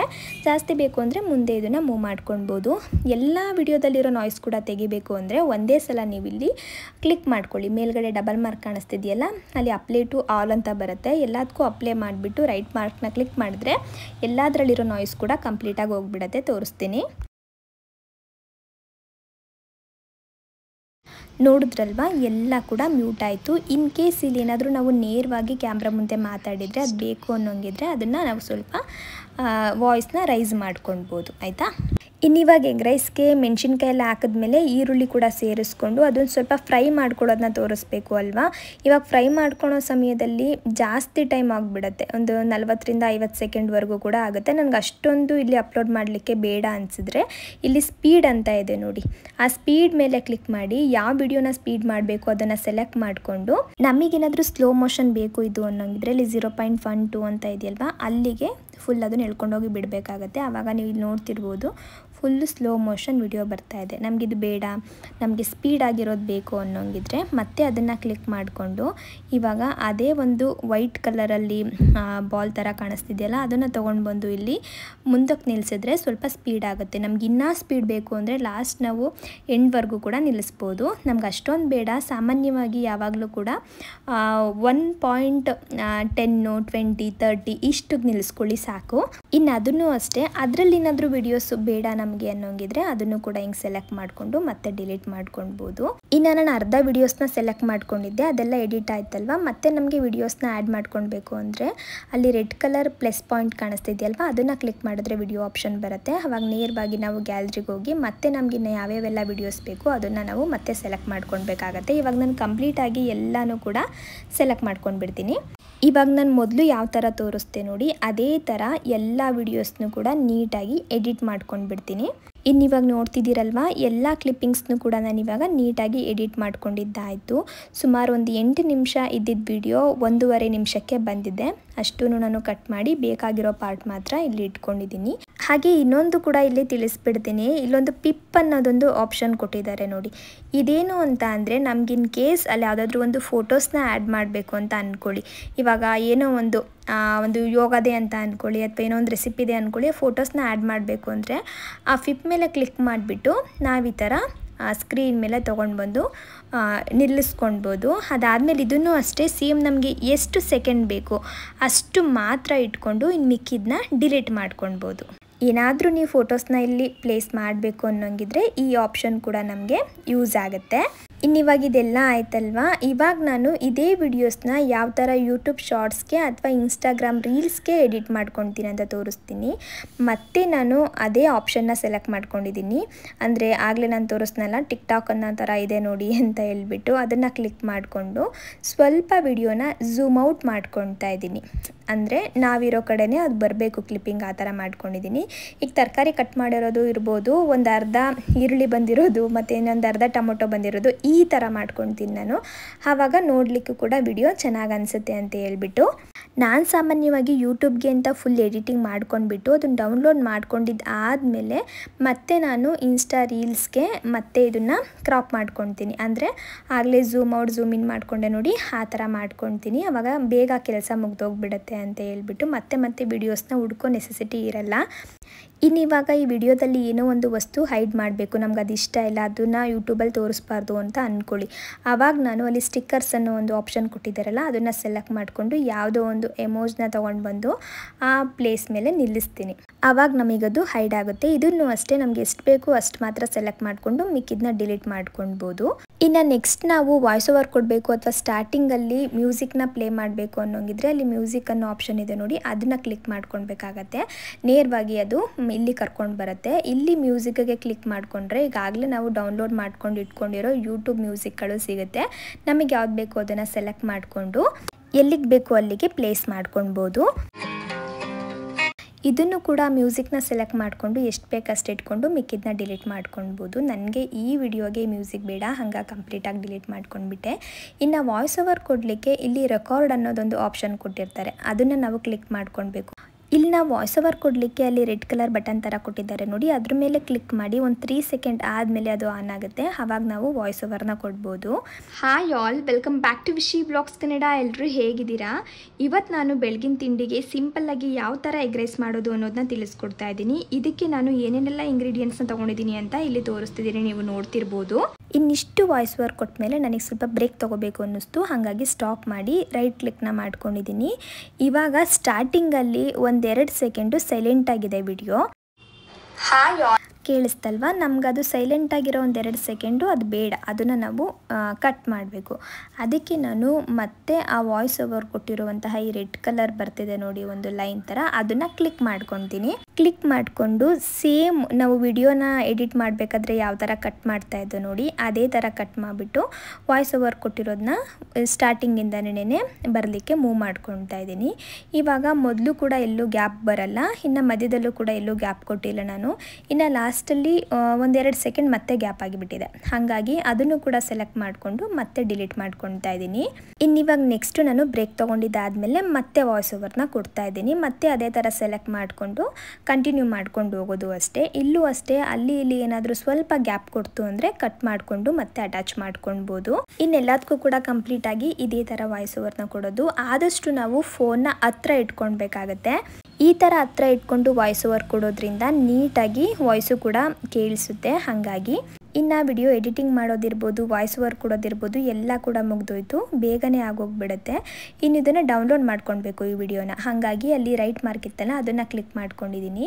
ಇನ್ನು ವಿಡಿಯೋನ ಪಾಸ್ ಮಾಡಿ ಸ್ಕ್ರೀನ್ ರೈಟ್ ಸೈಡಲ್ಲಿ ನಮಗೆ ಒಂದು ವಾಟರ್ ಮಾರ್ಕ್ ಕಾಣಿಸ್ತಿದೆ ನೋಡಿ, ಇನ್ ಶಾರ್ಟ್ ಅಂತ, ಅದನ್ನು ನಾವು ಡಿಲೀಟ್ ಮಾಡ್ಕೊಳ್ಬೇಕಾಗತ್ತೆ. ಜಸ್ಟ್ ಅದ್ರ ಮೇಲೆ ಕ್ಲಿಕ್ ಮಾಡಿದ್ರೆ ಆಯಿತು. ಫ್ರೀ ರಿಮೂವ್ ಅಂತ ಆಪ್ಷನ್ ಬರುತ್ತೆ, ಅದನ್ನು ಕ್ಲಿಕ್ ಮಾಡಿಕೊಂಡ್ರೆ ನಾವು ಯಾವುದೇ ಥರ ಪೇ ಮಾಡೋ ಅಗತ್ಯ ಇಲ್ಲ, ಹಂಗೆ ಅದನ್ನು ರಿಮೂವ್ ಮಾಡ್ಕೊಂಡು ಬಿಡ್ಬೋದು. ಇನ್ನು ರಿಮೂವ್ ಆದಮೇಲೆ ಮೇಲ್ಗಡೆ ನಿಮಗೆ ಒಂದು ಮಾರ್ಕ್ ಕಾಣಿಸ್ತಾ ಇದೆಯಲ್ವಾ, ಅದನ್ನು ಕ್ಲಿಕ್ ಮಾಡ್ಕೊಳ್ಬೇಕು. ಇಲ್ಲಿ ನಮಗೆ ವಿಡಿಯೋ ಕ್ಲಾರಿಟಿ ಚೆನ್ನಾಗಿ ಬರಬೇಕು ಅಂದರೆ 4Kಲಿ ಇಟ್ಕೊಳ್ಳಿ. 4Kಲಿ ಇಟ್ಕೊಂಡ್ಬಿಟ್ಟು ಸೇವ್ ಕೊಟ್ಟರೆ ವಿಡಿಯೋ ಡೌನ್ಲೋಡ್ ಆಗುತ್ತೆ. ಸ್ವಲ್ಪ ಸಮಯ ತೊಗೊಳುತ್ತೆ, ಒಂದು 10-15 ನಿಮಿಷ ಸಮಯ ತೊಗೊಳುತ್ತೆ. ಇನ್ನಿದು ಡೌನ್ಲೋಡ್ ಆದಮೇಲೆ ನೇರವಾಗಿ ಗ್ಯಾಲರಿಗೆ ಹೋಗಿರುತ್ತೆ. ಇಷ್ಟು ಮಾಡಿಕೊಂಡ್ರೆ ವಿಡಿಯೋ ಎಡಿಟಿಂಗ್ ಕೆಲಸ, ವಾಯ್ಸ್ ಓವರ್ ಕೆಲಸ ಮುಗ್ದೋಗ್ಬಿಡುತ್ತೆ. ಅದಾದಮೇಲೆ ಯೂಟ್ಯೂಬ್ಗೆ ಅಪ್ಲೋಡ್ ಮಾಡ್ಕೊಳ್ಳೋದು. ಆ ವಿಡಿಯೋ ಏನಾದರೂ ಬೇಕು ಅನ್ನೋಂಗಿದ್ರೆ ಹೇಳಿ, ಅದನ್ನು ಕೂಡ ನಾನು ನೆಕ್ಸ್ಟು ಯಾವಾಗಾದ್ರೂ ಕೂಡ ಶೇರ್ ಮಾಡ್ತೀನಿ, ಯಾವ ಥರ ಯೂಟ್ಯೂಬ್ಗೆ ವಿಡಿಯೋನ ಅಪ್ಲೋಡ್ ಮಾಡೋದು ಅಂತ.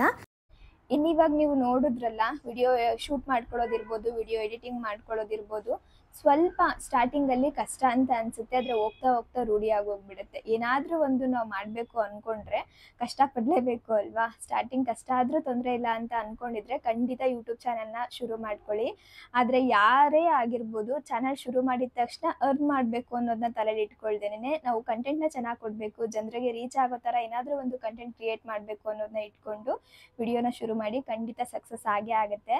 ಇನ್ನು ಇವತ್ತಿನ ವಿಡಿಯೋ ನಿಮಗೆ ಯೂಸ್ಫುಲ್ ಆಗಿರ್ಬೋದು ಅಂತ ಅನ್ಕೋತೀನಿ. ಬ್ಲಾಗ್ ಏನಾದರೂ ಇಷ್ಟ ಆಗಿದ್ರೆ ಪ್ಲೀಸ್ ಒಂದು ಲೈಕ್ ಮಾಡಿ. ಹಾಗೆ ಇನ್ನು ಯಾರಾದರೂ ನನ್ನ ಚಾನಲ್ನ ಸಬ್ಸ್ಕ್ರೈಬ್ ಮಾಡದೆ ನೋಡ್ತಿದ್ರೆ ಸಬ್ಸ್ಕ್ರೈಬ್ ಮಾಡ್ಕೊಂಡು ಕೂಡ ನೋಡಿ ಆಯಿತಾ. ನೆಕ್ಸ್ಟ್ ಬ್ಲಾಗಲ್ಲಿ ಮತ್ತೆ ಸಿಗ್ತೀನಿ. Take care.